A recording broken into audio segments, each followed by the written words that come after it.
Can you, oh, stop now. It's better. I can tell that. Thank you for coming and welcome to the 2024 Foundation Lecture.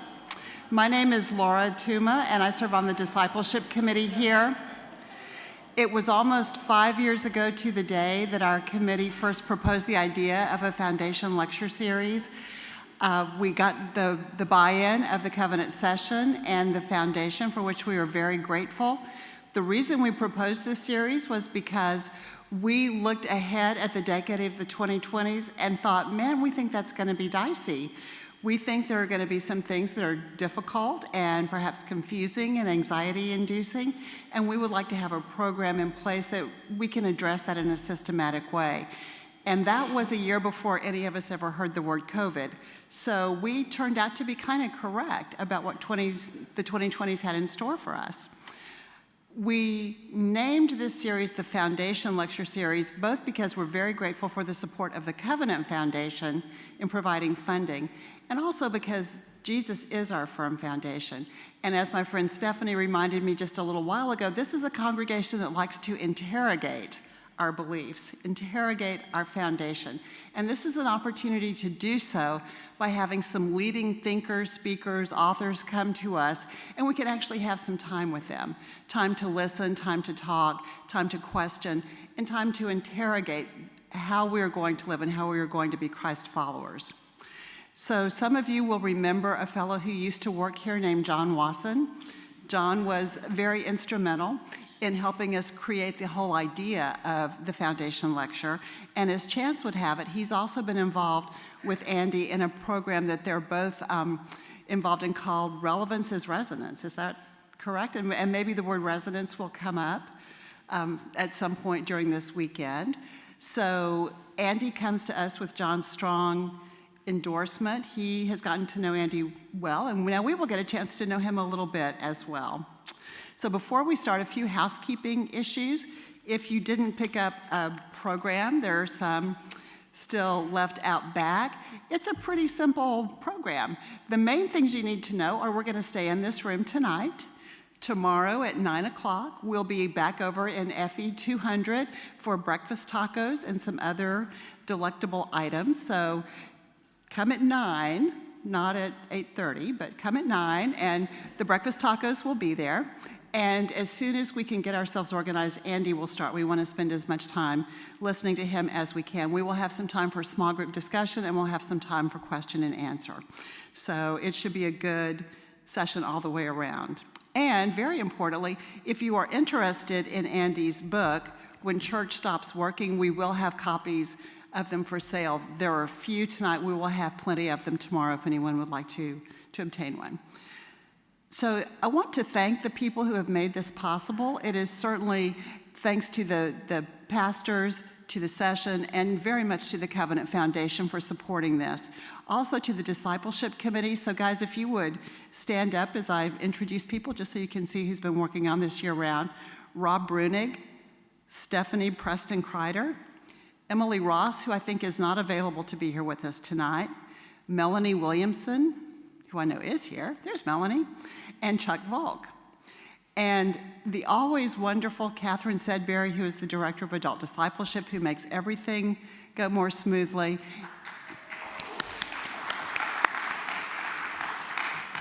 And we are very grateful to have Beth Daniel, who is our parish associate and beloved in many ways, who is also stepping in to assist us during this time when we are seeking a new assistant or associate pastor for discipleship.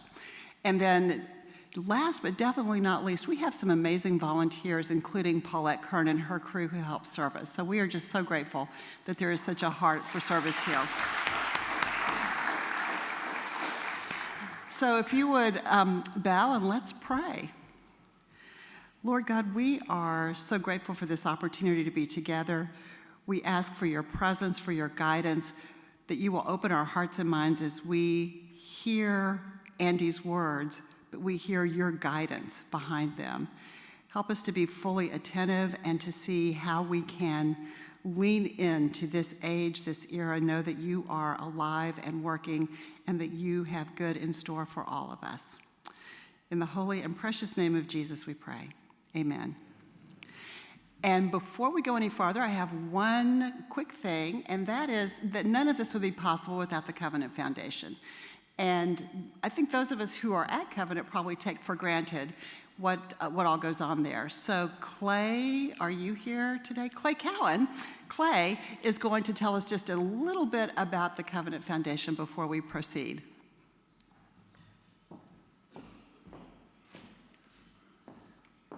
Thank you. For those of you that don't know, the Covenant Foundation is actually a separate entity that supports the church activities. There are about 8 trustees, including myself, that are members here at Covenant. We meet on a quarterly basis. We review the financial condition of the foundation. We make sure that the investments of the foundation are performing properly. The foundation funds are invested with the Texas Presbyterian Foundation, which is a statewide organization that is there to help churches like ours invest funds in a diversified manner. We receive our funds primarily through large gifts, planned giving. The church also, when it has excess funds, it will transfer funds to the foundation. And then, of course, when we have events like this, we transfer the funds back to the church so that they can put on great things like this, the Foundation Lecture Series. We also, this year, we voted and we are supporting the capital campaign, so that's been a little bit larger endeavor for us. But we're just so happy to be able to support the Foundation Lecture Series, and without further delay, I'll turn it back to whoever's next. Maybe Andy, I don't know.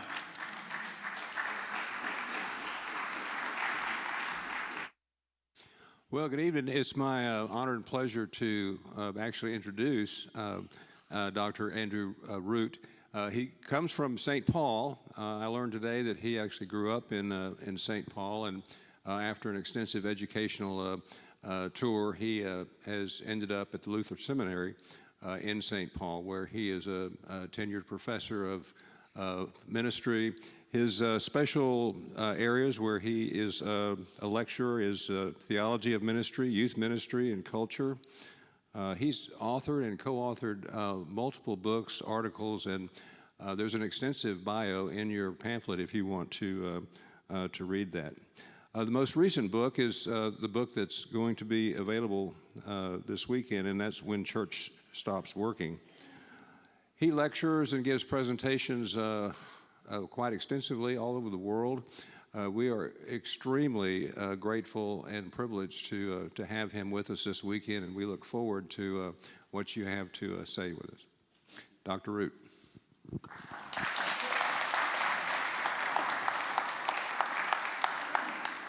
Well, thank you all. It's a pleasure to be with you. Is it okay if I'm on the floor here? Can you see me? Does that work? Good. All right. Well, I have a big why question that I want us to explore together tonight, and we'll probably pick up some of these themes as we go tomorrow as well. But here's the why question. Why is it just so hard to pass on faith right now? Why is it so hard to pass on faith to our grandchildren? Why is it so hard to pass on faith to our children? Why is it even so hard for us to do faith formation in the church? So let me just answer the question right off the bat so you're not waiting. The reason is because of the secular. So that's it. It's been great to be with you all. Tip your waiter on the way out, and that's it. Now, all right, here's the issue. To give you the answer that it's the secular raises another problem, which it doesn't take too much talking to realize this word secular is a very slippery one. That you can have a conversation with someone next to you about the secular and say, oh yeah, the issue with Protestantism in America right now is the secular. The issue with the Peace USA right now is, well, it's the secular. And then you start talking about what that actually means, and very quickly you're not sure what you mean by it, and you know you don't mean what the person next to you means by it. It's a very complicated word. So what I want us to do is kind of unfold it, try to get our handle on what we mean by this word, the secular, and see how it's impacting us. And I think there's a lot at stake in this, that if we don't become clear on what we mean by the secular, even out of our best intentions, we may make matters worse. So let's do this. Let's unfold this word. And to do that, I want to tell you a story, and I want to tell you a story that's historical, but it's not just a historical story. So I'm going to tell you it kind of in a history, but I also want you to think about how it just frames people's imagination and how it changes their imagination. So because we're going to do this as a historical story, we need to go back in time. I asked Thomas to have the time machine here, and he said, unfortunately, John Washington stole your time machine, so you don't have it. So we'll just have to blame John for that. But so we don't have the time machine available. We can't, just this street, we can't go 85 miles an hour or 88 or whatever Back to the Future was. We just couldn't do it. So you need to do this in your mind. But, let's go back in time. And since we're going to go back, let's go back 600 years. And let's go back somewhere cool. So let's go to the streets of Paris. So imagine yourself in the streets of Paris in the 14th century, in the 13th century. You would enter into a time where there was no secular. We could even say that the dial of the secular was set at 0. You would be in a society, if you were in the 14th century in Paris, there's no such thing as the secular. Now, of course, people had certain imaginations. People knew, for instance, that there was a difference between what was sacred and what was profane. And by profane, I don't mean bad or gross. I simply mean not used in holy activity. So people knew that if you went into the cathedral, the chalice that the priest gave you the Eucharist in was a sacred thing. And they knew when they went to their farms that a hoe or a shovel was a profane thing. But for the most part, these things all just really connected and held together. There was no real difference. There was no real way even to not believe. Belief was everywhere. Talk about faith formation. No one in a secular 0 world was thinking, how do we pass on faith? Or what does it mean to pass on faith? Or why don't our young people, why aren't they compelled by the Christian story? That just wasn't in anyone's imagination. Faith just got passed on. As a matter of fact, it was nearly impossible to be an atheist in a secular 0 world. It could happen, but it was nearly impossible. No one really even had a word for an atheist. As a matter of fact, this is a statue, and I always ask this if anyone knows who this statue is, but you'd have to be a major statue nerd to know who this is. And if you happen to be a statue nerd, let's not talk. You have your own interests, that's fine. You stay on your Facebook group. I'm not really interested in talking to statue nerds. But this is a statue of a very interesting man. Some of you might know who this is. This statue is in Venice, Italy. It's off the Grand Canal. It's just kind of, this is Italy. You can just find statues everywhere. And this is a statue of a man named Paolo Sarpi. Now, I don't know if you know who Paolo Sarpi is, but we're talking early 16th century. So we're even 200 years ahead of the 14th century, early 16th century. And Paolo Sarpi is famous for being Galileo's friend. So Paolo Sarpi was the person who encouraged Galileo to publish his book that got him in hot water with the church. Now, if you go there today and you find the statue, like I said, off the Grand Canal, you will see a plaque underneath of it. And the plaque will say, Paolo Sarpi, date of birth, date of death, but then there will be a quote. And the quote will be in Italian, so you will have to find a hunky Italian man and ask him to translate it for you. It's a great pickup line if you need one. But you can ask him to translate it for you, and this is what this quote says. Fascinating. It says, Paolo Sarpi, the only unbeliever of his generation. That's remarkable. And we're talking about the 16th century. So if you die in the 16th century and you don't believe, you get a statue. Now, I don't know what would happen around Austin if every unbeliever got a statue, but you guys have some traffic problems, and you'd have more traffic problems if there were just statues everywhere of everyone. But it just goes to show you how hard it was not to believe. Now, I don't even know what it would be like to live in a secular 0 society. It's very hard for us to imagine it. It's particularly hard for us to imagine how you would go from being a kind of late modern people like we are back to secular 0. It's really even hard to think about that. The only thought experiment I know that has tried to imagine that, of what it would be to be late modern and then to go back to secular 0, is a little dystopian TV show based off a novel called The Handmaid's Tale. Has anyone seen The Handmaid's Tale? If you haven't seen The Handmaid's Tale and you want not to sleep for a week, just watch season 1 of The Handmaid's Tale. If you don't know this TV show, it's based off a book written by a Canadian author named Margaret Atwood. She wrote it in the 80s, and it's a thought experiment that imagines what would happen if America fell. And a very right-wing group takes over America, what would go on? So she tells the story, and it's a frightening, frightening story. America no longer exists. This right-wing group has taken them over. They've renamed America Gilead, and they have taken society back to secular 0. that there is just a whole cloth between what you believe and how you act. One of the most frightening things of the show is, first of all, you have to dress in your station before God, so you can see how every part of your life is done before God. And then the liturgy. The liturgy is enacted not just in the place of worship, everywhere in society. It's one of the most haunting things about the show. You watch it, and these women go to the supermarket, and they reenact the liturgy. May the Lord open under his eye. It's frightening. It's a frightening dystopian thought that America could fall and this right-wing group could take it over and bring it back to secular zero. Now, if you know the show, you know the truth of the matter is that America still does exist. It just exists as a very small enclave in diaspora in Toronto, which I gotta tell you people, this is a dystopian, like that's the genre. Seems like fantasy to me. Like it seems like that's the ultimate Canadian fantasy, that America exists in Toronto. Like that, no Canadian would ever admit it because they're just too nice, but deep down, you get them a few beers in them and that's what they want more than anything, is America to be under Toronto. But it is a frightening show, and I talk to a lot of folks who are leading institutions around Protestantism in America, seminary presidents and denominational leaders, bishops of certain denominations and synods and denominations. Not one of them. They're all worried. They're all worried about faith formation. How do we pass on faith to the next generation? How do we pass on faith to people day to day? How do we live out our faith day to day? No one has ever said to me, you know what we need to do? You know what we need to do in our presbytery? We need to get back to the Handmaid's Tale. No one has ever said that. And no one has ever said that because it is a frightening thought. And Margaret Atwood thinks it's absolutely frightening.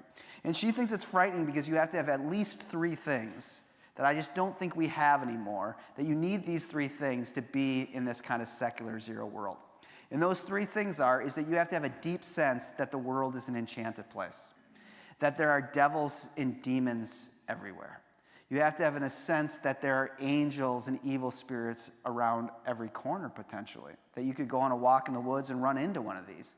You have to have a sense that the things that you can touch and feel, can be imbued with either a divine force or an evil force. And if you get close to them, that third one, the self being porous, if you get close to those things, they can impact the very essence of your being. If you get close to something that's imbued with a holy force, that can radiate into your being holiness. While if you get close to an evil thing, that can radiate into your being an evil thing. You have to have this kind of imagination. We just simply don't have it.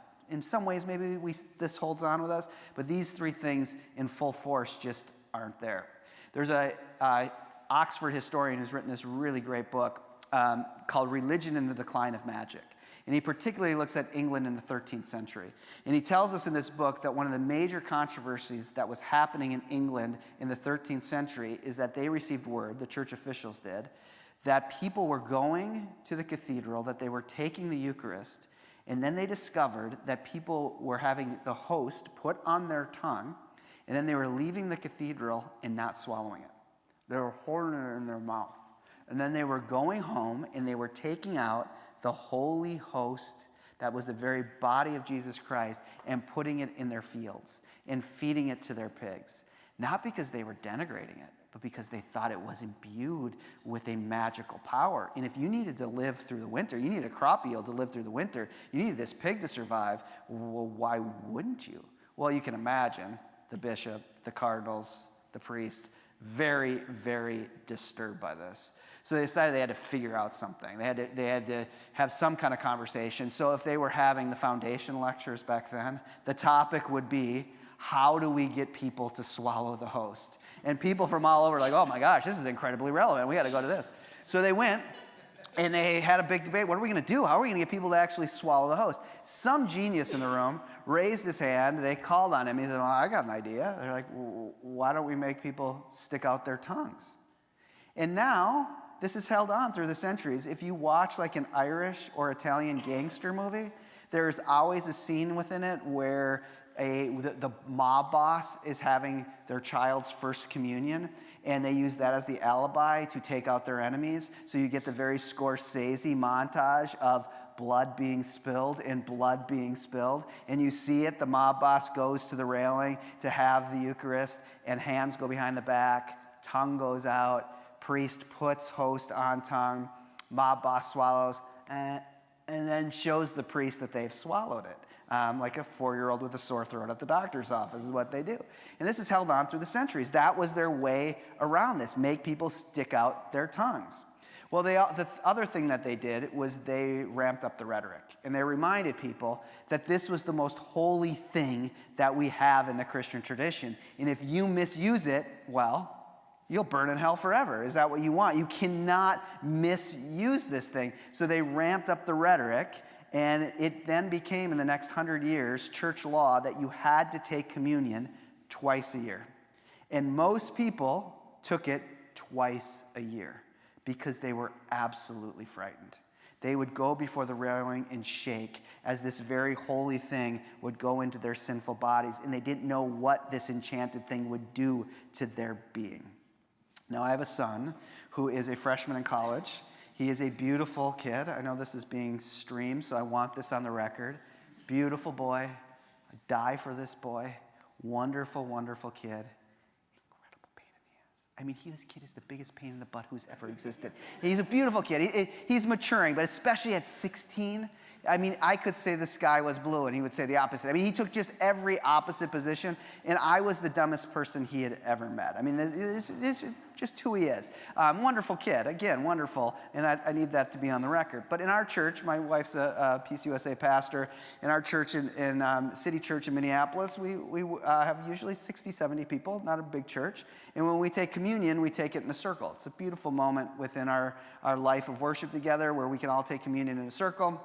My wife gives the words of institution over the elements, and they kind of come around a circle counterclockwise, and you have this beautiful moment where you can look at the person next to you, say their name, and give them the elements. So this particular Sunday, my son and I are standing next to each other, and we're at about 6 o'clock, and the elements are starting at 12 o'clock, and they start coming around, and he turns to me in a kind of stage whisper, and he says, hey, is that bread gluten-free? That's what he says to me. Is that bread gluten-free? And I know this is going to be a problem because this boy hates everything gluten-free. He thinks it's disgusting. He thinks it's a whole scam. He hates everything about gluten-free because, of course, naturally, his mother's gluten-free. So it's just a very, very bad thing. So I know this is going to be a problem. So I don't even look at him, and I just say, yeah, it's gluten-free. This is what this kid does. He turns to me, and in a louder stage whisper, he goes, well, then I'm out. And he turns around and walks out of church. Now, as the kids say, don't at me. This is a confession. But it took everything in me, people, to not tackle the boy and beat him in front of the church that day. But just think about that incredible change in imagination to someone in the 13th or 14th century going before the altar, shaking, not knowing what's going to happen to them when this holy object touches their tongue. And then my 16-year-old son being like, I really don't like the texture of it, and this will really make my mom angry, so I'm out. Just a very, very different kind of imagination. So when you live in a secular zero world, a world before the secular, then really what faith formation becomes ultimately about is it becomes about giving people access. How do you give them access to the divine realm? How do you give them access out of an evil reality or a demonic reality? How do you give people access? But this is a world even before there is a secular. So whatever the secular is, it comes out of this kind of world. So the secular arrives when we enter into what we might call secular one. So what is secular one? Well, secular one is this. I mean, you probably were taught this, I'm sure, by someone, that you were taught when you go to a dinner party, your aunt taught you this, or your mother, or your grandmother. So when you go to a dinner party, there are 4 things that you should never talk about at a dinner party. That if you want to be a polite person, you should not talk about these things. And you know what they are. The first one is you shouldn't go to a dinner party, and you should not ask people how much money they make. That's just a very rude thing to ask people how much money they make or to talk about money. Second thing you shouldn't talk about at a dinner party was politics. You shouldn't talk about politics. That's really hard in our time because politics is entertainment, so it's like, what else do you talk about but politics? But we're not supposed to talk about politics. The third thing that I think is held on, of course, is that you shouldn't talk about sex at a dinner party. You should not ask someone you're just meeting with a glass of wine about their sex life. It's a very rude thing to do. And of course, then the fourth thing that you should not talk about at a dinner party is what? Religion. You're not supposed to talk about religion. All right, now that's interesting. Why is it that to be a good guest at a dinner party, you shouldn't talk about money, you shouldn't talk about sex, you shouldn't talk about politics, you shouldn't talk about religion? The reason we were all taught you should not talk about those four things is because those four things are private. And polite people do not talk about private things in public. Now, folks, this is a major switch in our imagination. When belief becomes a private thing, we enter into a world where the secular is possible. And you can even think of this in a larger political way. In a secular zero world, if the king or the queen doesn't believe, we're all in trouble. We all could be in big trouble if we find out that the king or the queen or even some dukes are doing witchcraft. We will all perish. But when you enter into a secular one world, well, does it really matter what the mayor believes? What they privately believe, does that really matter? No, we care what they do in public, how the trash gets picked up or the water is clean. So we start to have this sense that belief is a more private reality than a public reality. So this shifts things. It shifts things where what really starts to matter is our wills. What will we will? What will we consent to? So this is a major transition. And what disappears is the sense of things being imbued with a divine force. Where before, if we were worried about faith formation, if we were worried about our young people having faith, or our grandkids, or just worried about how are we going to do faith formation across our adult populations, one of the things you would think in secular zero, would you think, well, you know what? We should go on the Relics eBay and just see if we couldn't get Peter's teeth. If we could get Peter's teeth in this church, and then we just had our high school students walk past Peter's teeth and say a couple prayers, there's faith formation. That would be one of the ways you would imagine it. Not now. Now we have to somehow get inside of the private will of a person and help them come to consent to believe something, to know something, to commit to something, and then to live that out publicly. So do you remember, this was before the pandemic, it's hard to remember anything before the pandemic, but remember that day, it was towards the end of the day where all of a sudden we got word, maybe midday it happened, where we started to get word that in Paris, Notre Dame was on fire. Do you remember that? And then, if you're on social media, it became a very annoying day of everyone posting their pictures when they were at Notre Dame. We're like, okay, we get you're flexing. You've been to Notre Dame. That's nice.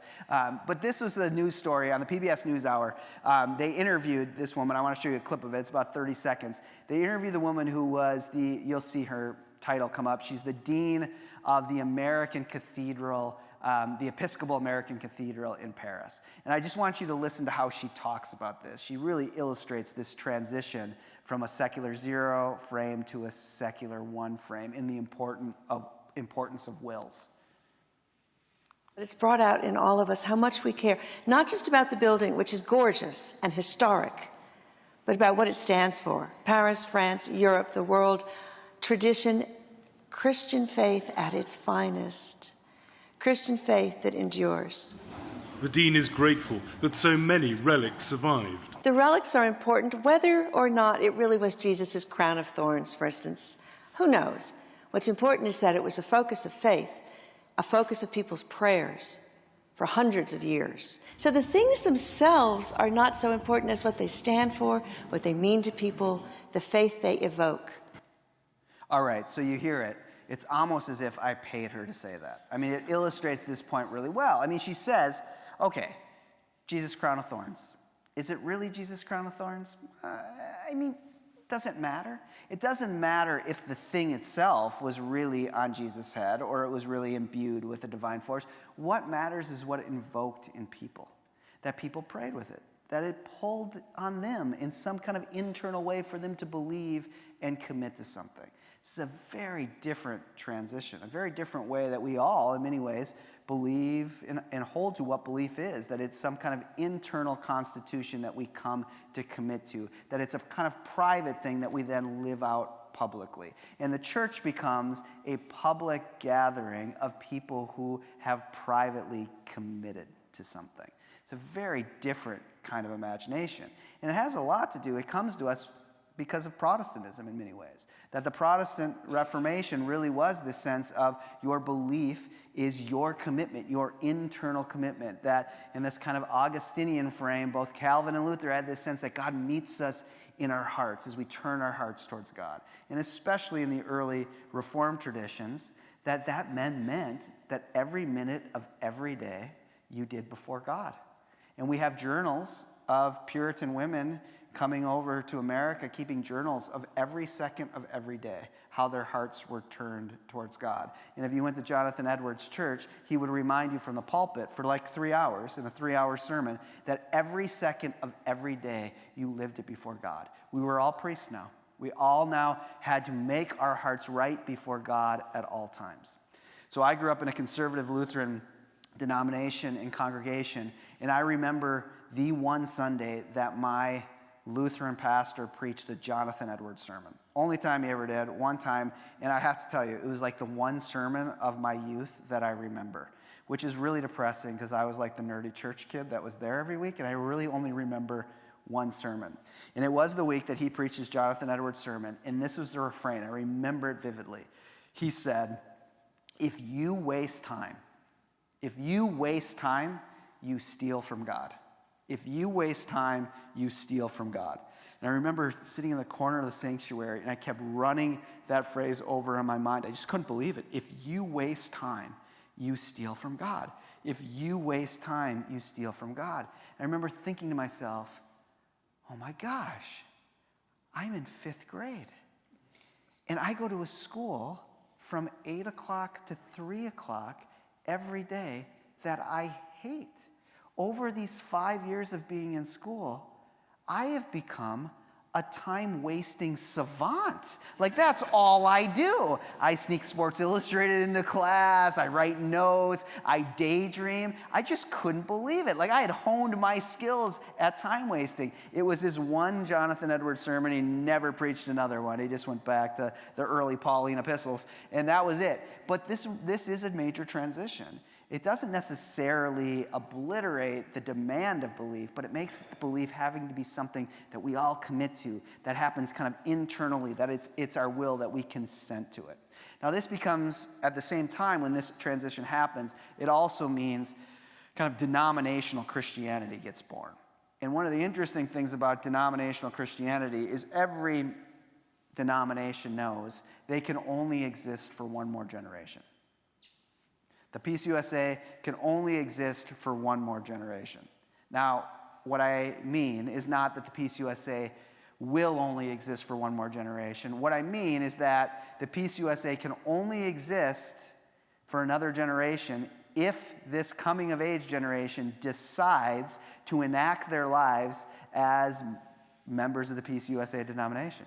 If this next generation does not decide to enact their lives and to willfully consent to be the kind of Christians that are in PCUSA churches and in PCUSA institutions, it will not exist. So every denomination has to remake itself with every next generation, or it can't exist. This is why all of these mainline denominations, at least that I serve, they tend to have a big youth gathering. So in the PCUSA, there's the triennium.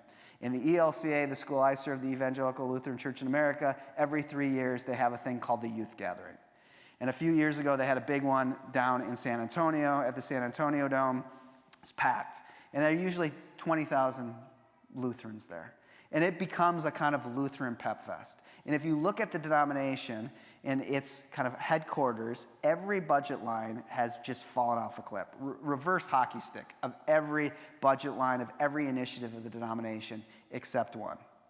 Their every 3-year youth gathering. It's lost money in the budget, but it has not fallen off a cliff. Why? Well, whether it's explicit or implicit, the denominational leaders know that if the next generation does not decide to be ELCA Lutherans, there will be no ELCA Lutheran denomination. So we better pour a couple $1 million in to our every 3-year youth gathering.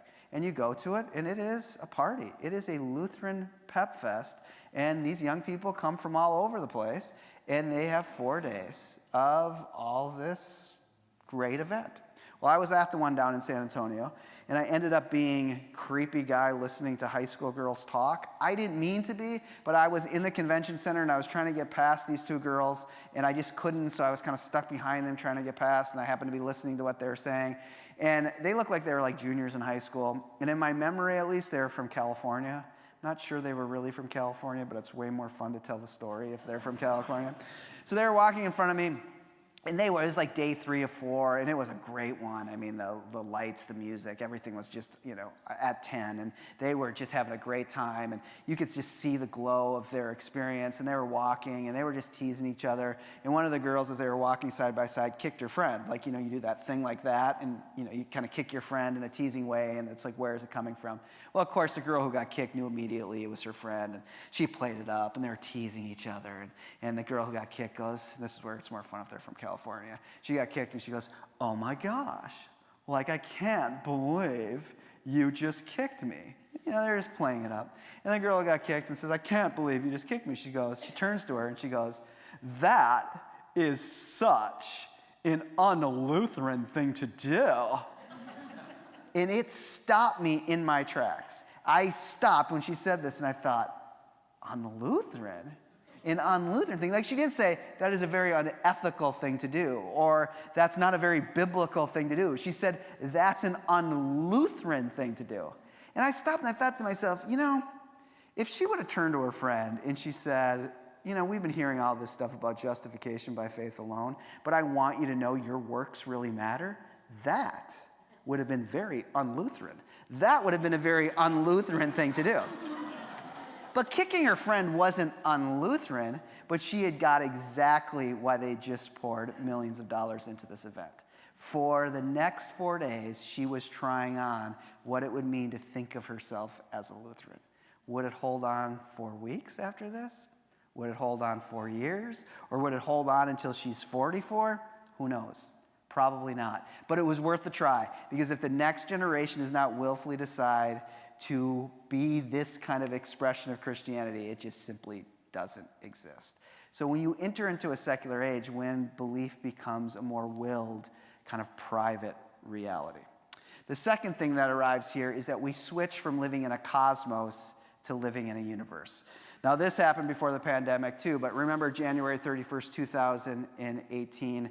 Some of you remember this. When I'm with groups of pastors, I always play this up and say, you remember this because you were never more busy, pastor, than this time. Remember, like 2 weeks before this and 2 weeks after this, you had so many pastoral care calls. Everyone wanted to talk with you.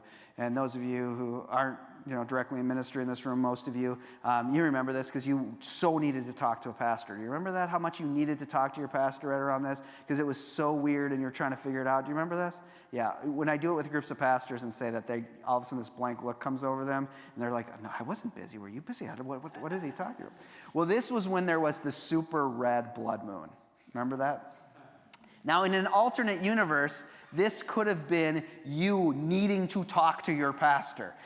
Or as a pastor, you taking pastoral care call after pastoral care call. As people called you up and said, Pastor, I have to talk. I mean, I just interviewed for a job. I'm thinking of moving the family to Chicago, but now there's a super red blood moon. Should we do it?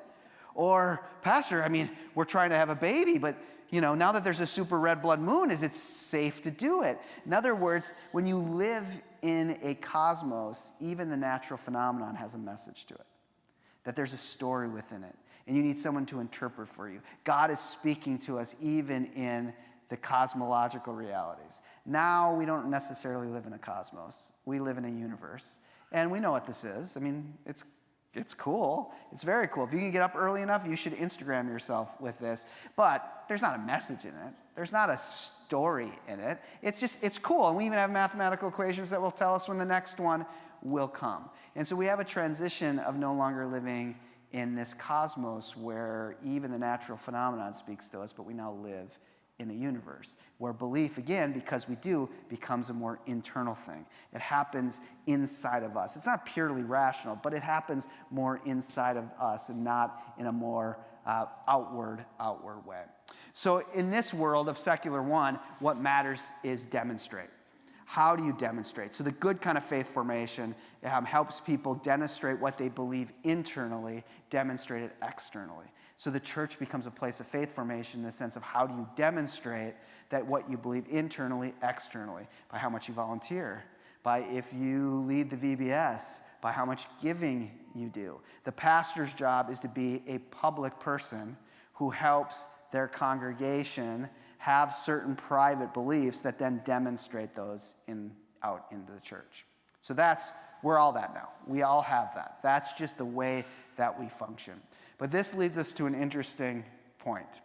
Because as we move forward into secular 1, there's a certain way that this gets radicalized, and it moves us into what we might call secular 2. And secular 2, this public-private becomes even heavier, and we deal with it. Now, my guess is if we go back to the beginning, and I was to ask you, when I put the word secular up on the screen, was to ask you to give your definition of the secular, most of you would have given a secular 2 definition. So what is the definition of secular 2? Secular 2 is basically how the media always defines the secular. Secular 2 is defined as fewer and fewer people are going to church. Religious institutions are weaker and weaker. There are fewer and fewer people that actually go to communities of worship. It is a sense that we have lost ground, that there used to be more people going and now there's less. So the public-private gets kind of heavier, and now we feel like religious spaces are shrinking and a-religious spaces are growing. We'll say things like, well, think about parents in this congregation. They seem to be taking their kids to football and soccer and all sorts of other things, and it's harder and harder for them to get their kids here. It just feels like the a-religious space is getting more and more attention, and the religious space is shrinking. We tend to feel that. We tend to feel like that's the issue. So I have a former student who's now a pastor of a church in the western suburbs of Minneapolis, and he told me that he had done a terrible thing. He called me and told me he had done a terrible thing, something you should never do, which is he Googled his church. Don't ever Google your church. And then he did the worst thing. He Googled his church, and he saw that his church had 5 Google reviews. And we were kind of talking about this earlier today. The crazy thing about Google is you can basically Google review anything. I think you could go onto Google right now and Google review this music stand, I think. I mean, you can Google review anything. So his church had like 5, 6 Google reviews, and he did the worst thing. He decided he'd read those Google reviews. And he thought he could get away with it because he had like 4.8 stars out of 5. Like he thought, these are pretty good. I could use some affirmation. So he started reading these Google reviews, and they were all really good. Except after reading them, he started to get a kind of stomach ache because he realized that every one of these Google reviews was in the exact same form that you would write an Airbnb review. It was all about the amenities. So it would say, we love this church. The carpets are always clean at this church. It's really great. We love this church. This church, we feel very safe having our daughter in this church. They are committed every quarter to sanitizing all the nursery toys. We love this church. The preaching is more often good than bad, and it makes us laugh sometimes. Like, it was all about this. And part of our issue is if we think the secular that we're dealing with is secular too, then it really becomes about faith formation, becomes about how do you get more people to come? How do you make things more sticky for people to show up? They're committed to other things. How do you get them to come here? What really matters about the church is that we win more and more people's attention. And even if you do it really well, it starts to form your imagination in a certain way about what we think faith actually is, how faith functions. But this becomes the real issue, is that most people across the church, when they even start to define faith, they start to see it inside of this kind of secular two reality. And the issue is that fewer and fewer people are coming. Therefore, the best faith formation program gets more and more people to come. It wins more and more attention. And why wouldn't you assume that? Basically, we live in an attention economy, and attention is more important than oil now. And so what you need to do to have a good faith formation program at your church, or what it means to really pass on faith, is get people's attention, win people's time, grow the religious space over the a-religious space. And that feels incredibly tempting. And so it then leads us to think that what faith formation is about how do you get more and more people to participate. And that the best kind of faith formation is about participation. So demonstrate kind of ticks over to participate. Now, I work at a denominational seminary. We are very aware that if our denomination loses another 12, 13% of members, they don't need 7 seminaries in the denomination. We're very aware that with more decline, it will be very hard to keep these institutions going. So this is an issue. Across the Peace USA, at a lot of churches, this is a major issue. But I'm not sure it's really what it means to live in a secular age. To live in a secular age, I don't think it really means that fewer and fewer people are going to church. I don't think that's what's the challenge of faith formation, is how do you win more people's participation. I think the real challenge of faith formation and what it really means to live in a secular age is to find ourselves in what we'll call secular 3. All right, so just get your mind around this. If secular 1 is that there's a public-private divide and belief becomes a private thing, and secular 2 is that fewer and fewer people seem to be going to church or going to religious institutions, then what is secular 3? What secular 3 is that it becomes a time of living in a state or living in a condition of knowing that all of our beliefs become contested. Or another way of saying that is that all of our beliefs become fragilized. That we live with the sense that our beliefs become fragile. That we're very aware that there are people who live in our neighborhoods across the street who believe something very different than us, and they seem to go to all their kids' soccer games. In other words, they seem to be functioning quite well. They get their garbage cans in right after the garbage man comes, and it takes you 3 days. That we're very aware that there are people who are living with very different forms of belief, and they seem to be doing okay, or we're just very aware we could believe something very different than we believe now. That we have this deep sense that what we believe is quite fragile, that we live in a fragile time. Now, to say that belief is fragile, and that's really what it means to live in a secular age, means a few things. It means that this kind of fragilization has both a negative and a positive to it. But when I say that, I don't want you to think of it being like there's a good thing and there's a bad thing. I want you to think of it like a battery where there's both a plus and there's a minus. And to get the remote to work, you have to have the plus and the minus lined up. And honestly, people, that's as far as I know about electrical engineering. I know nothing else. That's how you get your remote to work. But you need both the plus and the minus. So inside a secular 3 reality, the minus is that when you live in this world, the idea, the minus is that transcendence as an overall meaning system. The idea that there is something bigger and transcendent, something that calls to us, something divine that is behind history, moving history, that just becomes more and more unbelievable to us. It's hard for us to think about how that would work, that there's a God that is controlling things. And it's not even that we deny it, it's just hard for us to have an imagination that holds on to that. I mean, the fact that people all across our society can say things like, well, you know, I'm just taking a break from God for a while.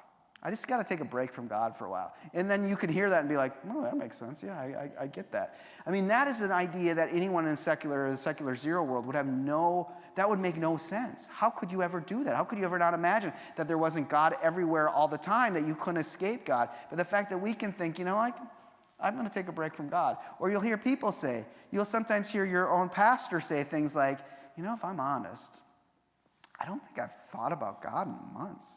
I mean, I've written a sermon every week and I've led stuff, but when I really think about thinking about God, I don't know that I've really thought about God or even prayed in months. The fact that you can do that shows us that this overall belief system, that there's a transcendent reality that beckons to us and calls to us, becomes harder and harder for people to hold on to. So that becomes the negative reality.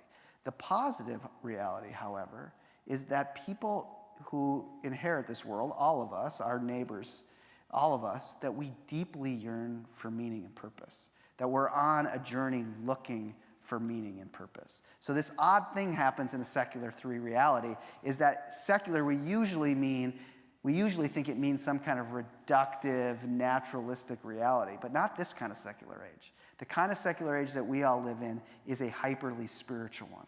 People are deeply spiritual, looking for meaning everywhere. They have to find meaning, so they need things like yoga and UFO groups on YouTube and mindfulness exercises that they keep going in and out of to try to find meaning inside of larger reduction. That they feel like they have to find some kind of purpose, so it moves them towards spirituality. So this kind of secular age isn't one devoid of spirituality. It creates a surplus of all sorts of spiritualities. But this becomes a challenge for faith formation.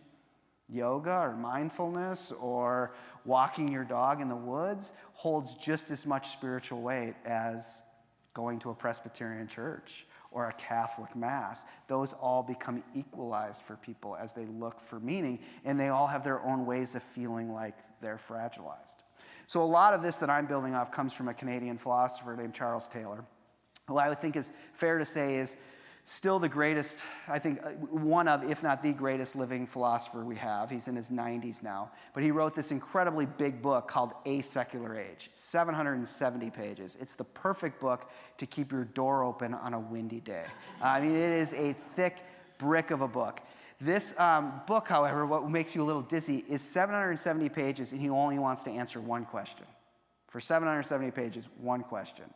And he wants to answer that question in a narrow way. He only wants to answer it for the West. In other words, he even says this, for those who are the leftovers of Latin Christendom. So the west part of Europe, North America, he only wants to talk about that part of the world. And this is his question. It's basically what I've taken you through. He says, why, if you just use big round numbers and you go back to the year 1500, if you lived in the West, it was nearly impossible. It was hard to function in that society and not believe in God. You just couldn't in 1500. In a short 500 years, relatively speaking, get to a big round number of 2000. In most places across the West, particularly on the continent and the Scandinavian countries, in Canada, it's completely flipped. It's easier to live without believing in God than to believe in God. What has happened? Well, it takes 770 pages to try to answer that question. And to make you even more dizzy, maybe even a little nauseous, you have to read it 3 times to really get what he's doing. It's an incredible task. But some of us keep reading him because he does these really interesting things. And one of the things he says is this fragilization that we have, that we all live in, and know this kind of sense of our belief being fragilized. He says, and this is why it takes 770 pages, he says it's a two-way fragilization. It's a two-way fragilization. So it works like this. If you're someone, like I'm sure you are sitting in this room, and you're someone who believes, and you've gone to church most of your life, or you just started coming to church, but you're committed to this, you believe in the Christian expression, you maybe even grew up in a Christian home. If you believe this, his point is you can't help it. You're going to have moments where you are going to find that belief fragilized, and you're going to find yourself thrust into doubt. You can't help it. You're going to have a moment where you're going to think, what, is this true? Or was this just the family I grew up in? I mean, if I would have grown up in a different family somewhere else in the world, would I believe this? No, I believe it, I believe it, I believe it. And you go on. And then you find yourself fragilized again. And you have another moment of fragilization where you think, is this true? Or is all religion is an evolutionary trick? I mean, is this just false pattern recognition all the way down? Or is this true? No, I believe it, it's true, it's true, it's true. And you go on. Because you can't help it. If you are someone who believes, which he counts himself as someone who believes, a committed Catholic, he says you can't help it. You're going to find yourself fragilized. But it's two-way. It works like this. Let's say that you are a young adult, and you've been educated at an elite school, and then you went to you moved to some kind of cool community like Austin or Brooklyn or something, and you're starting a band, and you're working on an app, and you're going to graduate school, and come on, let's be honest. You know what religion is. You know what faith is. I mean, come on, religion, come on. All religion is a historical reality used by powerful people to keep weak people down. That's what it is. And come on, get over yourself. When you die, there is a heaven. Grow up. When you die, it's like a TV set that's on. It gets unplugged. It just goes blank. It goes dark. That's what happens when you die. That's what you believe, is that you don't believe in anything. He says, if that's you, you're someone like that. He says, you too will find yourself fragilized. And you will have moments where you find your unbelief fragilized and you will find yourself believing. Like, for instance, your sister says to you, you have to come hear your nephew's Christmas concert. You have to, you have to, you have to. You go. You don't really want to be there. You have a couple drinks before going after work, but you just go to keep your sister from being all over your back on this. You go and you sit in the back of the concert hall, and then it starts. It's a Bach concert. Bum, bum, bum, bum, bum. And it hits you. And you feel gripped by something. Something reaches for you. And for a moment, you feel fragilized and you wonder, is there something bigger in the world? Is there something out there? Or we know one empirically, that people will say, no, come on, there's no meaning in the world. There's no, come on, get over yourself. Think about how massive the universe is and that we mean something. I mean, Earth is just a little teeny piece of carbon in some far-off galaxy, in some meaningless solar system. There is meaning in the world. Get over yourself, people. Like, grow up, have some perspective. That's what you believe. And then you have your first child, and you pick her up, and you feel something reach for you. And it's something bigger than just her little hand that grabs yours. But when she does that, you feel pulled into something. And you wonder if you haven't known her forever, if there isn't something bigger going on, and you find your unbelief fragilized, and you have a moment of believing. Or at the risk of self-indulgence, one more. You have an experience. It's a sad experience where you get word. You live a few states away, half a country away, and you get word that your mother has passed away. Somewhat sudden. You fly home for the funeral. You spend 2 days at home with your siblings and your cousins, and you go through the funeral for your mother and go through the burial. And the night after her burial, you're staying at your cousin's house, and you spend the late night up just remembering your mom. And it's a night of laughing and crying and laughing some more, and you're remembering your mother and telling stories, which just makes you cry more and laugh more. But you particularly remember and you laugh really hard, and it's not really late at night, and you just get the giggle so hard, but it makes you miss her because you remember that when she used to clean, your brother starts telling the story about how when she used to clean the kitchen, she'd put on this 80s song and do this dance. And man, that makes you miss her. And you go to bed. And you have a flight early the next morning. You've rented a car. You got to get that car back to the airport. You wake up in the morning. You realize you've overslept your alarm. You get all your clothes into your suitcase. You run out to that rental car. You start the rental car. You start backing it up, and you've left the radio on. And there it is, that same 80s song. And you have a choice in this kind of secular age. You can think, oh my gosh, Jeffrey Bezos is listening to everything we say. Or you can wonder, is there something deeper out there? Is there a bigger purpose? These are the conditions of living in this kind of secular age, that both are quite logical, and you feel stuck between the both. Maybe it is just the algorithm. Maybe it is something that's just teeing up more and more consumer choices. Or maybe there is a deeper purpose at play here. Maybe there's something larger calling for us. And it's inside of these conditions of feeling crossed up and cross-pressure, these kind of conditions of doubt and hope and belief that we find ourselves. That's what it means to live in a secular age. But it does mean then ultimately that we inherit what Charles Taylor calls an imminent frame. So a frame in which we see the world. To be late modern people means that our frame, the lens we look through, our default mechanisms, our default view is one of imminence as opposed to transcendence. If we were to go back those 600 years in a time machine, you would see people whose default lens would be more of a supernatural one than a natural one. So this is what Charles Taylor says. It gives you a nice picture of Charles Taylor. He says, the imminent frame is a constructed social space that frames our lives entirely within a natural rather than a supernatural order. It is the circumscribed space of the modern social imaginary that precludes transcendence. All right, take a breath. It has been scientifically proven that philosophers' quotes have tryptophan in them. So that is making you really, really, really tired. To make this come to life, to get you to have a handle on what the imminent frame is, I have to show you lyrics from a pop star. Now that seems pretty cool, right?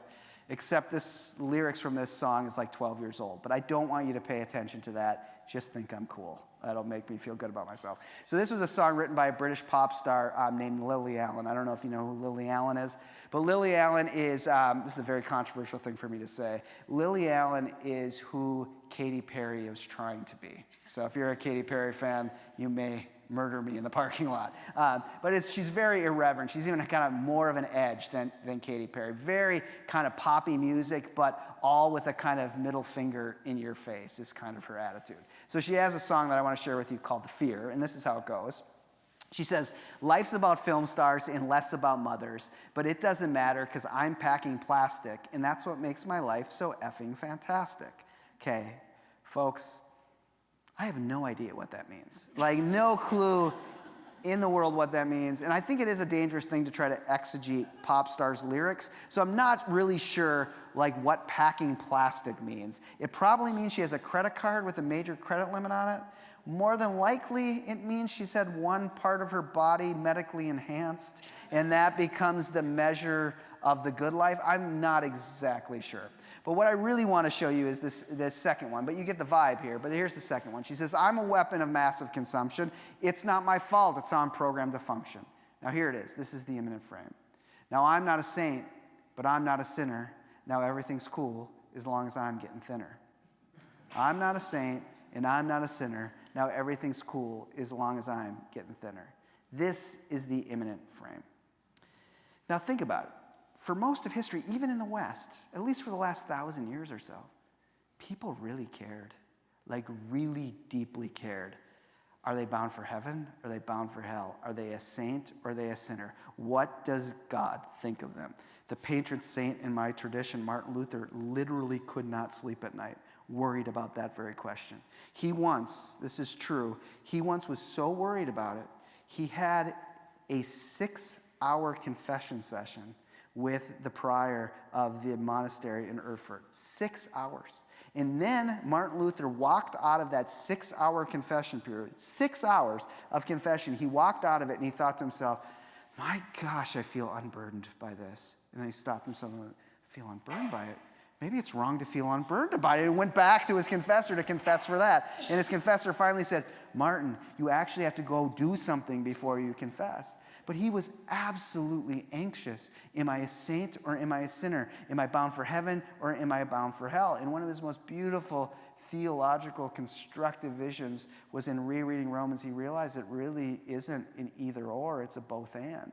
That you are simultaneously saint and sinner. That you are sinner and God sees you through Jesus Christ as saint. And it became a balm, at least for Northern Europeans, for 500 years.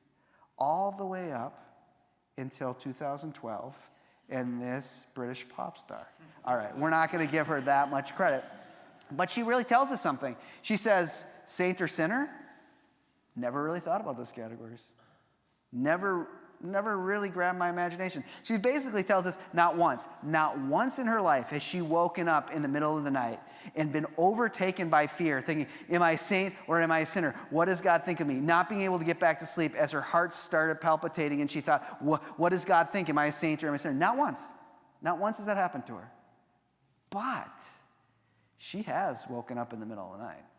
She has woken up in the middle of the night and her heart has raced and anxiety has overtaken her and fear has struck her. It's just it has not been the fear, am I a saint or a sinner? It's been the fear, swimsuit season's coming. What are people going to think of my body? Now what that shows us is that the source of the anxiety, the source of the angst, to use a Kierkegaard word, is not the transcendent reality. It's the imminent reality. And that's what it means to live our lives through an imminent frame. Even our deepest anxieties, the things that project guilt upon us, tend to be more imminent in nature than transcendent in nature.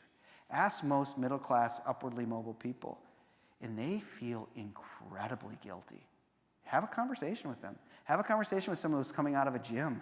They feel a lot of guilt. Talk to somebody in pickup line with their school. They feel, dropping their kids off from school, they feel incredibly, incredibly guilty, overwhelmed with guilt. It's just that the source of their guilt is not a God who has a divine law that they have broken, that God's commandments. They feel guilty to themselves. They failed themselves. They could have done so much more, but they just didn't. If they would have started working out, they'd be in such a better place. If they would have been with that trainer, that would have. I mean, if they would have been brave enough to start the business, just think about where they would be now. I mean, their college roommate, she started podcasting, and you could have started podcasting, but you weren't brave enough to do it or creative enough to do it. They'd feel guilty to the way they failed themselves. Now, that is a burden to live under. I mean, maybe there is some freedom here to not live under the watchful eye of a demanding God, but in place of that, you feel always like you've let yourself down. How do you forgive yourself while being guilty to yourself? You all of a sudden find yourself caught in that reality. So this is the imminent frame, is that even our deepest fears tend to be more natural than supernatural. So this is what Charles Taylor says. He says, we can't help looking over our shoulder from time to time, looking sideways, living our faith in a condition of doubt and uncertainty. And even Lily Allen has that experience. In the chorus, we get these very probing, kind of middle finger in your face verses, but then the chorus is a very deep lament where she says, I don't know what's right or what's real anymore. I don't know how I'm meant to feel anymore. When do you think it all becomes clear? Because I'm being overtaken by the fear. Now, what I should do is play the song for you, right? That would be too obvious, so I'm not going to do that. But I want to play another song for you that maybe illustrates this. And this makes me feel a little cooler because it comes from a very out there indie band that few people have heard of. And I didn't either, but some Canadian guy pointed it out to me. It's a band called Purple Mountains. And I want to play a song for you called Margaritas at the Mall. And you'll listen to it. It's about 2-3 minutes. And I want you to just, as you listen to it, you'll see the lyrics come up. Pick out the lyric that you find really interesting or fascinating. But I just have to tell you two things before you listen to this song. And the first one is just to apologize to you. Because, well, the first thing to tell you is that this singer sounds a lot like Johnny Cash, which I think is cool. But it is to apologize to you, too, because this is a very, very catchy song. So my apology to you is that, like, 2 nights from now, 2 weeks from now, you're going to be unloading the dishwasher, and you are going to start humming Margaritas at the Mall. Or if you are of age to use the bathroom in the middle of the night, you are going to be going back to bed at 3 in the morning and all of a sudden humming Margaritas at the Mall. So I apologize for that. But when that happens, I want you to stop, and I want you to pray. And I want you to say, God, are you telling me to go onto Amazon right now and buy an Andy Root book? Okay, that's a complete joke. That was just a complete consumer joke, but I had you eating out of my hand right there. All right. So it will get stuck in your head, though. The third thing and final thing to tell you before I play this for you is that this young man who has written this song and singing this song has never spent a day of his life in a church. He is not someone who is like a youth group kid or anything like that. He's never spent one day in the church, and yet there's a deep longing here. He's never spent one day inside of holding to any kind of Christian belief, and yet there's a deep, deep longing here. So listen to the song.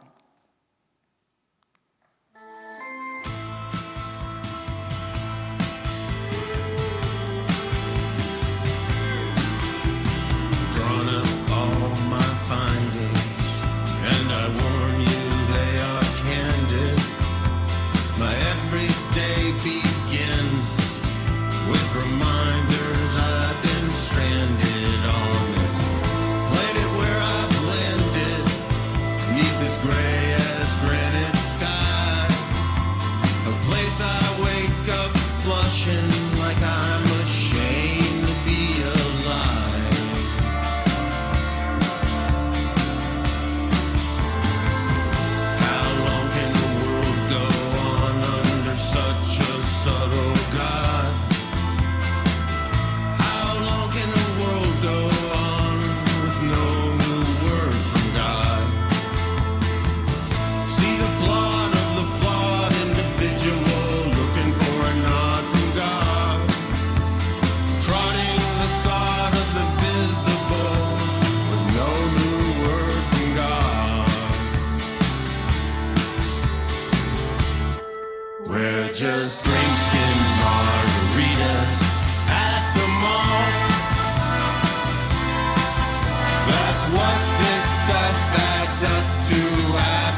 got us by the ball.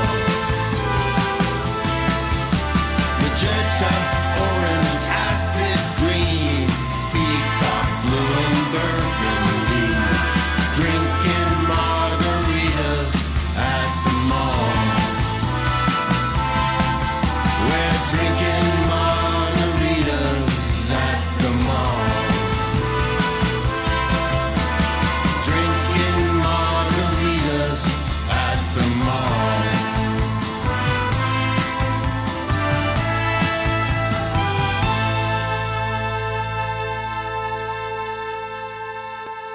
All right, take 30 seconds, turn to someone next to you, and tell them the line that jumped out to you from that song.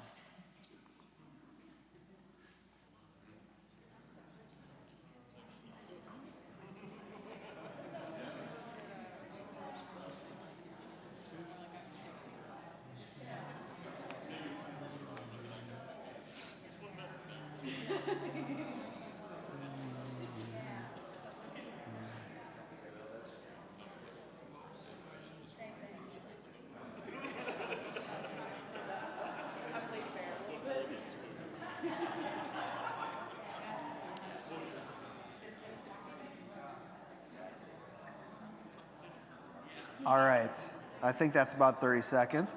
So someone just throw a line that jumped out to you from it. Waking up blushing like I'm afraid to be alive. Yeah. And I think right before or after that he says, trotting the ground at the visible with no new word from God. Yeah. Any other line that jumped out? 50 gates of understanding, 49. Closed. Yeah. Another one? Yeah. That refrain happens twice. How long can the world go on under such a subtle God? How long can the world go on with no new word from God? It's fascinating. In many ways, that summarizes exactly what happens in this secular three age. That one of the great accomplishments, this is what Charles Taylor is trying to tell us, is one of the great accomplishments of this kind of culture we inherit is that it has given us a very subtle God.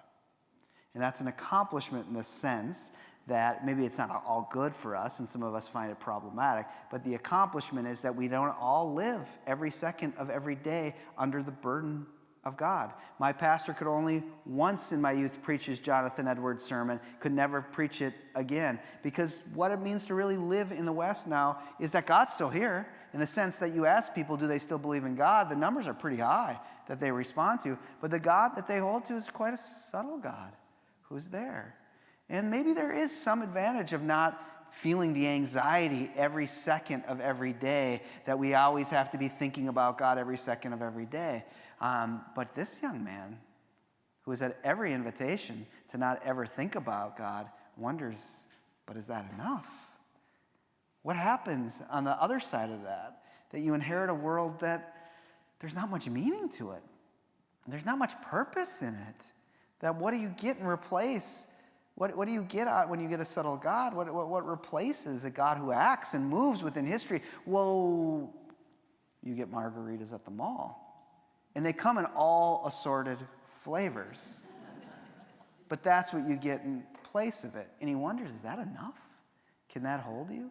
Now, what's fascinating as we think about faith formation is, my gosh, for Protestants, we've said for 30, 40 years that as we're losing ground and passing on faith to other people, you know what we need to do to get them back? You know what we need to do is we need to make our churches feel like malls.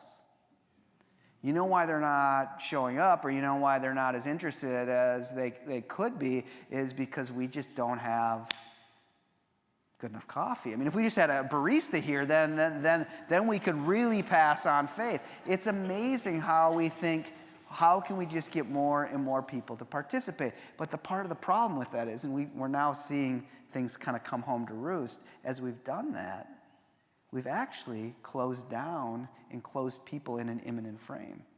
It's made it harder for them to have an imagination for a God who speaks and moves within history. that we all kind of inherit a frame of very sugary water that we get in place of it. No, I like margaritas. So if your church had a margarita machine in it, that would be pretty cool. But if that is what we think faith formation is all about, because we assume it's just about getting more and more people to participate, this young man, that's not what he wants. He's not looking for a kind of religious expression that will just be like a mall. He's wondering, how could it be? He's not even sure he could believe it, but he yearns for it, that there might be a God who speaks again with a word that isn't subtle, but that brings judgment and grace. Where is this God? And this is the challenge of faith formation. Is how do we all together as a community hear the word of a living God speak again? How do we discern that? How do we frame that? Can that happen inside an imminent frame? Now there's a sad story to this, that this young man, the guy who wrote the song, is he's more of a poet than a musician. So he's also written a bunch of poetry. And his name is David Berman, and he's lived up in Chicago, but right during the pandemic, right at its beginning, he actually killed himself. And so it's really quite a sad story. But it reminds us of something really profound and important here, is that we do know, we're in a time where we know, and it's on social media all the time, that belief has its consequences. I mean, we've had a lot of folks who have lived in certain communities, and it's been very difficult for them. But one of the things that David Berman points out is that unbelief has its consequences too. Living in a world where there isn't anything bigger, there's no deeper horizon, there's no transcendent reality to live into, also has its consequences. So let me tell you one final story that maybe lands the plane a bit on how we live this out in a kind of sense of faith formation, or at least a way to start to maybe hang some things on this. So a few years ago now, I read a book, a really interesting book, award-winning book by an anthropologist at Stanford. A psychological anthropologist is her field, and she wrote this book called When God Talks Back. Very fascinating. She said, it's really interesting in our society that of all the kind of divides we have one we haven't explored. And in this divide is that there are a group of people, it's a small group of people, mind you, but there's a group of people who it appears, at least they report, that God speaks to them a lot. God tells them stuff. And they hear God tell them stuff. And her point was, and then we have another group of people, a larger group of people, who share cubicle walls with those people who think God speaks to them. And they think anyone who hears God speak to them, those people are out of their minds. Like, this is not healthy. This could be, it has to be kind of low-grade schizophrenia or something. And some of those people who think that go to churches too, but they just think these people who say God speaks to them, that this is weird. So she decided she wanted to study this. And so as a good anthropologist, what she did is she joined a vineyard church in the Chicago area. It's kind of Pentecostal group. And she joined them for 3 years, lived with them 3 years, joined their community, practiced the faith with them. Then she moved to Northern California to take her job at Stanford and joined another vineyard church for 3 years. 6 years she spent in this community.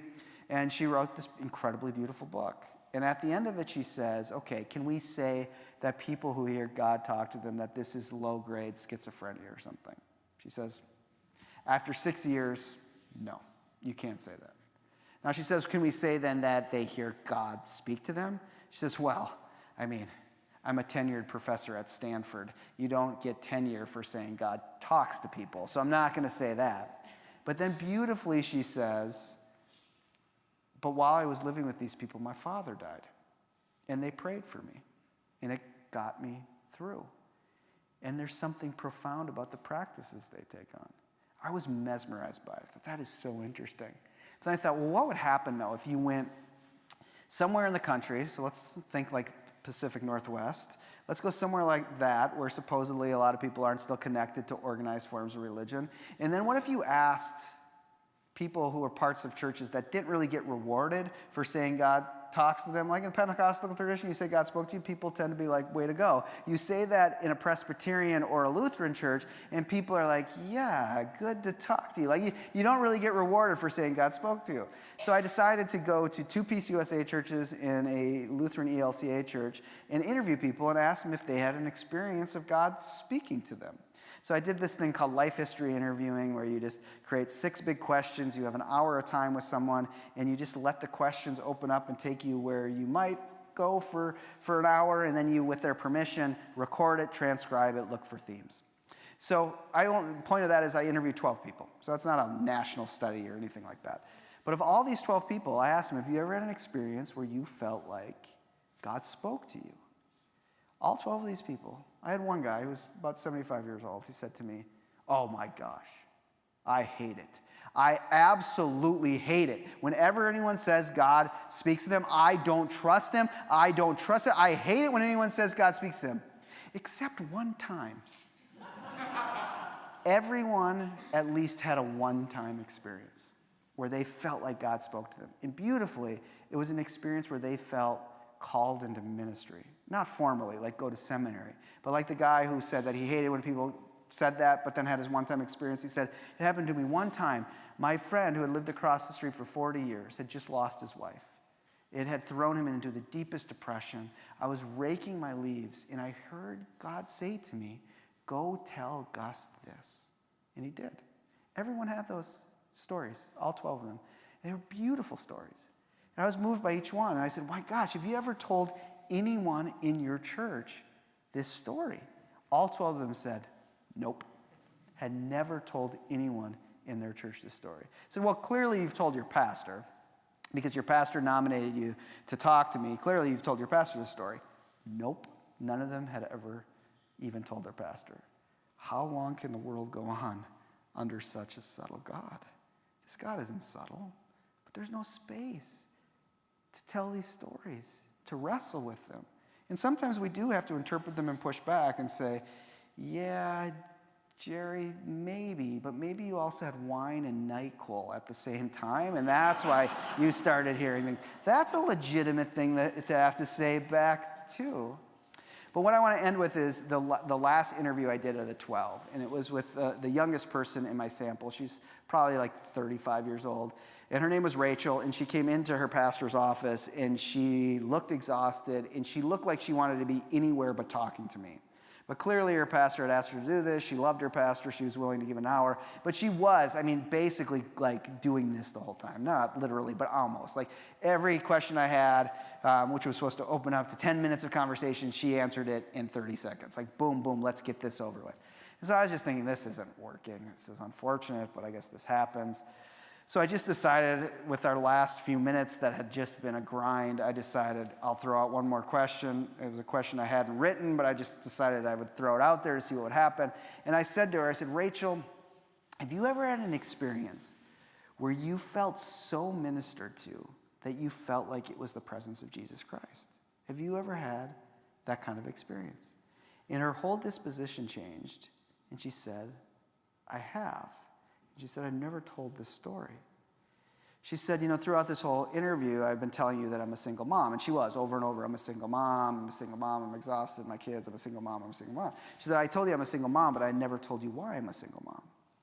I'm a single mom because 4.5 years ago, she said, yeah, just about 4.5 years ago. She said, my husband got on a flight. He flew from Seattle to Chicago. He was supposed to be gone 4 days. He was gone 13 and a half hours. And I got a phone call. She said, on the other line was a very awkward young man. And he said, hi, ma'am. Hi, I'm calling from the hotel that your husband stayed at last night. Ma'am, so here's the thing, ma'am. So the reason that I'm calling, let me start over. So ma'am, here's the situation. So your husband stayed with us last night. So ma'am, so your husband stayed here. So I've never done anything like this before. So ma'am, here's the situation. Ma'am, ma'am, and he stopped and started again, and he finally said, ma'am, your husband is dead. Said this morning, our cleaning crew went through into your room, my husband's room. They noticed that something was wrong. We called an ambulance. The ambulance arrived. They had told us that he had been dead. Your husband had been dead for a while. My manager is now dealing with the situation. I've been asked to call you and inform you of the hospital morgue that we've sent your husband's body to. She said, he said this and it didn't make any sense. Like she couldn't make it make sense to her. And finally, when it did, when it clicked, she said that her first experience was that all the color was just sucked out of the room. And her first thought to herself was, my life is over. She looked in the other room and she had a toddler and a preschooler, and she thought, how do I move on with this?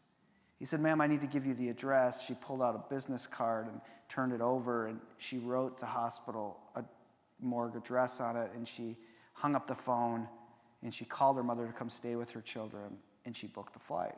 Her plan was that she would go to Chicago, she'd identify the body, she'd do all the paperwork to have the body sent back to Seattle, and she would go home. She knew no one in Chicago. She said, I got on that plane, and the flight lasted 5 minutes. It lasted 5 days. She said, I was so deep in grief, I didn't even feel like I was in time. She said, I got to O'Hare, I went down to the cab stand, and I gave the cabbie the card with the address. She said, he drove. She said, I should have noticed this. She said, but I was drowning in grief. I didn't notice anything. I should have noticed he parked the car. But she said, I didn't notice anything. I walked in. They had my itinerary. They knew when I would be there. As soon as I got there, they immediately took me to a side room. She said, I stood there maybe a minute, 2 minutes. It felt like a day. She said, I stood there because I knew this was it. This was the moment that this nightmare was going to be real as real could be. She said, and it happened. They opened a door. They brought a gurney over, and there was a body under a sheet. She said the man at the hospital morgue grabbed the sheet to pull it back to reveal her husband's body. And she said, just as he started to do that, she said, I felt a hand on my shoulder. She said, an arm came around the front with a water bottle. And she started to cry, and she said to me, it was the cabbie. It was the cabbie. She said, I never felt more ministered to. I was sure that Jesus Christ was with me, that I had not been abandoned. I got back on that plane. She said, I did not know how I was going to put my life back together, but I knew that God had not left me, that God would see me through. And then she said to me again, I've never told anyone that story. Faith formation is the space to make these confessions. The problem, I think, so much with our Protestant churches, whether they're growing or whether they're shrinking, is we become obsessed with participation, demonstration, and yet people are wrestling with a God who comes and brings life out of death. And this cabbie, I know nothing about this cabbie, so this is purely fictional, but this cabbie needs a community. This cabbie needs to stumble into a church on a Tuesday or Wednesday night and say to a small group of people, I got to tell you what happened to me. I don't even know how to make sense of it. I was working through the night. This was my last. I caught her eye in the rearview mirror, and I just saw deep sadness in her.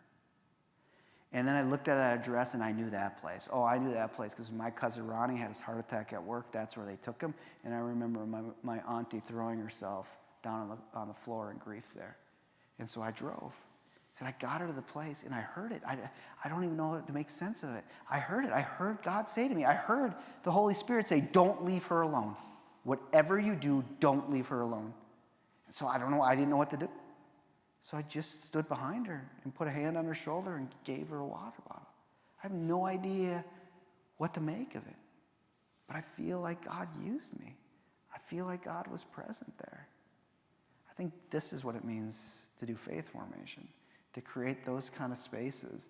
Inside Secular 3, we wrestle with those realities of how do we, in fear and in doubt, open our lives up towards the possibility of an event where God arrives, of what it means to believe again through these deep encounters. That's what will happen inside of Secular 3, is how do we create space for this kind of storytelling? That's the kind of faith formation I think will transform us. Let me pray for us.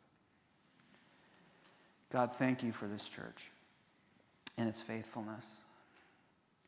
And God, we pray that you would lead us and give us visions for how we might testify to your action in the world.